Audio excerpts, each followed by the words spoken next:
Langit Johor Bahru pagi itu cerah. Burung-burung kecil bertengger di dahan pohon angsana di halaman sekolah, berkicau seolah memberi semangat kepada para pelajar yang mulai berdatangan. Namun bagi Zara, gadis berusia 16 tahun yang duduk di tingkatan 4, pagi itu terasa berat. Dia berjalan perlahan menuju kelas, menunduk, seakan ingin bersembunyi dari tatapan orang. Seragam sekolahnya rapi, jilbab putihnya tersetrika halus, dan sepatu hitamnya berkilat. Tapi langkahnya tidak memancarkan percaya diri, justru penuh rasa cemas. Saat Zara masuk ke kelas, suara gaduh menyambutnya. Beberapa pelajar sedang bercanda, sebagian sibuk bermain game di ponsel, sementara kelompok tertentu duduk di bangku belakang, tertawa keras. Di sanalah duduk Danial, pelajar senior yang terkenal nakal namun berpengaruh di sekolah. Bersamanya ada Rafiq, teman dekatnya yang bertubuh tinggi besar, dan Aina, gadis yang selalu tersenyum sinis setiap kali melihat Zara. Zara berjalan menuju bangku depannya, mencoba tak menarik perhatian. Namun langkahnya terhenti ketika mendengar suara yang sangat ia kenal. Budak kampung dah sampai," seru Danial, sengaja meninggikan suara. Tawa pecah di bangku belakang. Rafiq menambahkan, "Jangan-jangan dia bawa bekal nasi lemak basi lagi hari ini." Zara menunduk, menggigit bibirnya. Dia ingin pura-pura tak dengar, tapi sebelum sempat duduk, Aina melangkah mendekat sambil menjatuhkan buku dari tangan Zara ke lantai. "Alahai, terjatuh pula. Maaflah, tangan aku licin," kata Aina dengan nada mengejek. Buku-buku itu berserakan di lantai. Suara tawa makin kuat. Zara jongkok memungutnya, menahan air mata yang hampir jatuh. Tapi yang paling menyakitkan bukanlah tawa itu, melainkan tatapan murid-murid lain yang memilih diam. Tak ada yang membela, tak ada yang mendekat. Semua hanya menonton seolah itu hiburan. Zara duduk di bangkunya. Jantungnya berdebar kencang, dan pikirannya dipenuhi pertanyaan. Apa salah aku? Kenapa mereka buat begini? Jam pelajaran pun dimulai. Guru matematika masuk, dan suasana kelas sedikit tenang. Namun bagi Zara, pelajaran itu hanya lewat begitu saja. Dia tak bisa fokus. Kata-kata Danial tadi terus terngiang di kepalanya. Saat bel berbunyi menandakan waktu rehat, semua pelajar keluar menuju kantin. Zara tetap duduk di kelas, pura-pura menulis sesuatu di buku, padahal sebenarnya ia hanya tak ingin bertemu mereka lagi di luar. Namun tak lama, suara langkah kaki mendekat. Danial, Rafiq, dan Aina kembali ke kelas. "Hoi, kenapa tak makan? Tak ada duit, ya?" Danial menatapnya sambil tersenyum sinis. Zara mencoba mengabaikan, tapi Rafiq menarik bekalnya dari tas dan membukanya. "Hah? Betul cakap aku, nasi lemak murah." "Hahaha," teriaknya. Aina mengambil sebatang sudu, mengaduk nasi itu lalu menuangkan sedikit minuman kotak di atasnya. "Biar sedap sikit," katanya sambil ketawa. Zara menatap mereka tanpa kata. Air mata menggenang, tapi ia menolak membiarkan mereka melihatnya menangis. Dia hanya diam, memeluk buku erat-erat, berharap waktu segera berlari hingga bel masuk berbunyi. Namun hari itu menjadi hari yang tak pernah Zara lupa. Hari di mana harga dirinya diinjak-injak, dan tak ada seorang pun yang menolong. Sejak hari itu, Danial dan gengnya seperti menemukan hobi baru, mengganggu Zara. Pagi-pagi sebelum guru datang, mereka akan duduk di belakang sambil berbisik-bisik, lalu tertawa sambil melirik ke arahnya. Kadang mereka menulis pesan ejekan di kertas, lalu melemparkannya ke meja Zara. Awalnya, ejekan itu hanya berupa kata-kata, tapi kemudian menjadi tindakan yang lebih kejam. Suatu pagi, Zara masuk kelas dan mendapati mejanya penuh dengan coretan spidol. Si miskin, si bodoh, si kampung. Dia mencoba menghapusnya, tapi bekasnya tetap ada. Pada suatu hari hujan, Danial dan Rafiq menunggu Zara di depan pintu kelas. Saat ia masuk, Rafiq pura-pura terpeleset dan menumpahkan sebotol air ke arah Zara. Seragamnya basah kuyup. Tawa bergema di seluruh ruangan. Maaf, aku tak sengaja," kata Rafiq dengan wajah yang jelas-jelas tidak menyesal. Zara berlari keluar kelas, menuju toilet. Ia mengunci pintu salah satu bilik, menatap wajahnya di cermin kecil yang tergantung di dinding. Air matanya menetes. "Kenapa aku tak boleh macam orang lain? Kenapa mereka benci aku? Hari-hari berikutnya, rasa takut itu makin menjadi. Zara mulai malas masuk sekolah. Setiap kali teringat harus berhadapan dengan Daniel dan gengnya, perutnya mual. Dia bahkan pernah pura-pura sakit hanya untuk menghindari sekolah. Namun yang paling parah terjadi seminggu kemudian. Saat Zara baru saja duduk di mejanya, Daniel datang membawa gelas plastik berisi air kotor dari belakang kantin, air sisa cuci piring yang berbau busuk. Sebelum Zara sempat mengelak, Daniel menuangkannya ke mejanya. Beberapa tetes bahkan mengenai jilbabnya. "Biar meja kau wangi sikit," ejek Daniel. Seluruh kelas tertawa keras. Ada yang merekam kejadian itu dengan ponsel. Zara berdiri, matanya berkaca-kaca, lalu berlari keluar kelas. Dia tak berhenti sampai mencapai belakang kantin. Di sana, ia duduk di tanah, memeluk lututnya, tubuhnya gemetar. Air mata jatuh tanpa henti. Dia merasa sendirian. Dunia ini seolah tak berpihak padanya. Hari itu, Zara mulai berpikir, mungkin sekolah bukan tempat untuknya. Mungkin, dia memang tak pantas ada di sana. Sejak insiden air kotor di meja, Zara semakin berubah. Gadis yang dulunya suka membantu guru dan rajin bergaul dengan beberapa teman, kini lebih sering sendirian. Dia tidak lagi duduk di kantin waktu rehat. Sebaliknya, dia memilih makan di sudut perpustakaan yang sepi, jauh dari tatapan orang. Di rumah, ibunya mulai menyadari perubahan ini. "Zara, kenapa kau selalu diam saja kebelakangan nih? Sekolah tak seronok ke?" tanya ibunya, sambil meletakkan piring nasi di hadapan anaknya. Zara tersenyum tipis. "Tak ada apa-apa, Ibu, cuma penat belajar."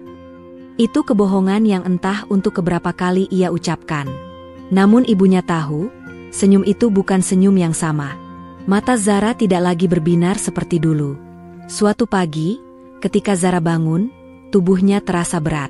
Dia memandang seragam sekolah yang tergantung di pintu almari. Rasa mual muncul hanya dengan melihatnya. Dia ingin mengatakan kepada ibunya bahwa dia sakit, supaya tak perlu pergi. Tapi sebelum sempat berkata, ibunya sudah menyiapkan sarapan.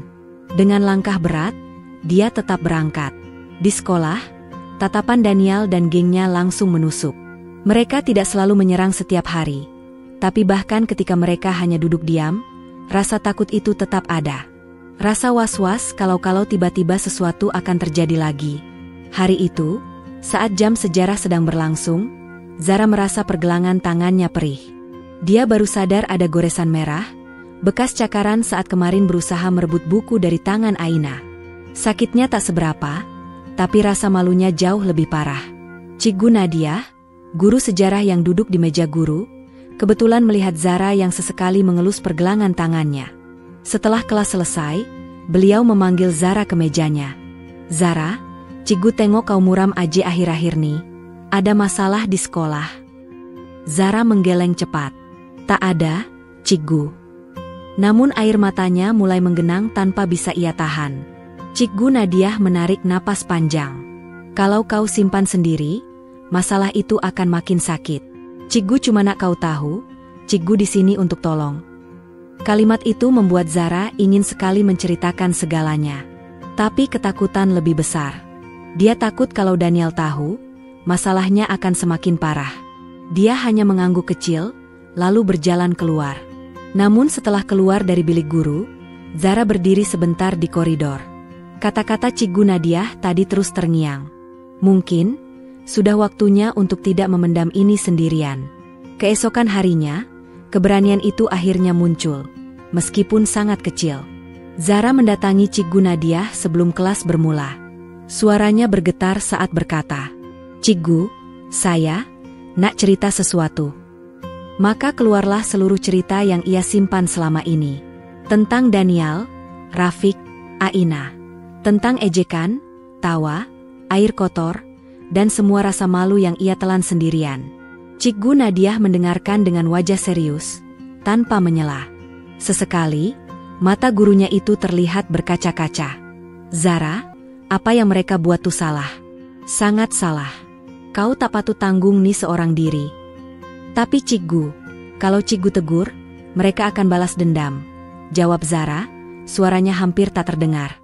Cikgu Nadiah menepuk tangan Zara dengan lembut. Cikgu janji, kita akan selesaikan dengan cara yang selamat untuk kau. Untuk pertama kalinya, Zara merasa ada orang dewasa yang benar-benar peduli. Beberapa minggu setelah perbualan dengan Cikgu Nadiah, seorang pelajar pindahan masuk ke kelas Zara. Namanya Haris, berasal dari Selangor. Tubuhnya tinggi, kulitnya sawo matang, dan matanya tajam tapi penuh rasa ingin tahu. Ketika guru memperkenalkannya, Haris diberi tempat duduk di sebelah Zara. Bangku yang selama ini selalu kosong di sisinya karena tidak ada yang mau duduk berdekatan dengan si kampung, seperti julukan yang diberikan Daniel. "Hai," sapa Haris sambil mengulurkan tangan. "Aku Haris." Zara ragu sejenak, tapi kemudian menjawab pelan, "Zara." Hari itu, mereka hanya berbicara sedikit. Namun keesokan harinya, Haris mulai mengajaknya bicara lagi. Dia bertanya tentang mata pelajaran, tentang kantin, bahkan tentang guru-guru di sekolah. Zara awalnya kaku, tapi lama-lama mulai menjawab lebih panjang. Perubahan besar terjadi seminggu kemudian. Saat waktu rehat, Zara dan Haris keluar kelas menuju kantin. Di tengah perjalanan, Daniel berdiri menghadang. Haris, kau tahu tak, kau duduk sebelah siapa tuh?" katanya sambil menunjuk Zara. "Budak kampung yang..." Belum sempat dia menyelesaikan kalimatnya, Haris langsung memotong. "Kalau kau lelaki, jangan ganggu perempuan," ucap Haris tegas, menatap Daniel tanpa rasa takut. Kelas seolah terdiam sesaat. Beberapa murid yang melihat langsung menahan napas. Tak ada yang pernah berani melawan Daniel seperti itu. Daniel tersenyum sinis. "Kau nih baru masuk, jangan banyak cakap." "Aku tak kisah aku baru masuk ketak." "Salah tetap salah," jawab Haris, kemudian berjalan bersama Zara meninggalkan Daniel. Bagi Zara, itu momen yang mengejutkan. Selama ini, tak ada seorang pun yang berdiri di sisinya. Rasanya, seperti ada cahaya yang perlahan menembus kegelapan yang selama ini menyelimutinya. Sejak hari itu, Haris sering duduk bersama Zara di kantin. Mereka belajar bersama selepas sekolah. Haris juga kadang membantu membawakan buku ketika melihat Zara kesulitan. Suatu sore di perpustakaan, Haris berkata, "Kau tahu tak, Zara, kau bukan lemah. Kau cuma belum sadar betapa kuatnya diri kau." Zara menatapnya, tak tahu harus berkata apa. Tapi di dalam hati, kalimat itu menghangatkan. Rasanya seperti mendapatkan semangat baru setelah sekian lama hidup dalam bayangan rasa takut. Cikgu Nadiah, yang diam-diam memperhatikan dari jauh, tersenyum lega. Dia tahu, kehadiran Haris adalah keberuntungan besar bagi Zara. Bukan hanya sebagai teman, tapi juga sebagai pelindung di masa-masa sulitnya. Pagi itu, suasana sekolah sedikit berbeda. Beberapa guru terlihat sibuk memanggil murid-murid ke ruang guru. Bisik-bisik mulai terdengar di lorong, membicarakan sesuatu yang sepertinya besar. Zara duduk di kelas, jantungnya berdebar. Dia tahu ini bukan hari biasa. Seminggu terakhir, Cikgu Nadiah sering memanggilnya untuk berbicara, menanyakan detail kejadian-kejadian yang ia alami.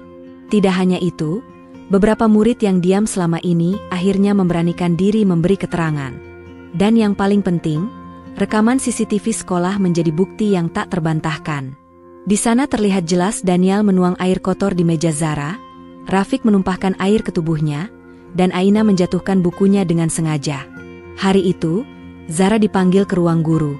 Saat ia masuk, ia melihat Daniel, Rafiq, dan Aina duduk di sudut ruangan bersama orang tua masing-masing. Wajah mereka tak lagi angkuh seperti biasanya. Kini mereka hanya menunduk. Cikgu Nadiah mempersilakan Zara duduk. Kepala sekolah, Tuan Rahman, membuka pembicaraan dengan suara tegas. "Kes bully adalah perkara serius di sekolah ini. Kami tidak akan biarkan ia berterusan. Selepas melihat bukti dan mendengar keterangan, kami memutuskan." Beliau berhenti sejenak, menatap ketiga pelaku. "Kamu bertiga akan digantung sekolah selama sebulan, diwajibkan menghadiri sesi kaunseling, dan membuat permohonan maaf secara terbuka kepada Zara di perhimpunan minggu depan." Ibunda Daniel mencoba membela, "Anak saya cuma bergurau, Tuan." Namun Tuan Rahman menatapnya tajam. "Puan, gurauan yang menyebabkan seseorang trauma dan menangis setiap hari bukanlah gurauan. Itu kekejaman. Zara menunduk, menahan perasaan yang bercampur aduk. Ada lega, tapi juga ada sedih karena harus mengingat semua kejadian lagi. Sebelum pertemuan selesai, Daniel berdiri dan berkata dengan suara pelan. Zara, maafkan aku. Aku tak sedar benda ni menyakitkan kau macam ni. Rafiq dan Aina ikut mengucapkan permintaan maaf, meskipun wajah mereka tampak canggung. Zara mengangguk tipis. Aku terima, tapi aku tak akan lupa. Suaranya tegas, lebih tegas daripada yang pernah ia ucapkan sebelumnya. Minggu berikutnya, seluruh sekolah dikumpulkan di perhimpunan pagi. Kepala sekolah membicarakan tentang bahaya bully dan bagaimana ia bisa merosakkan hidup seseorang.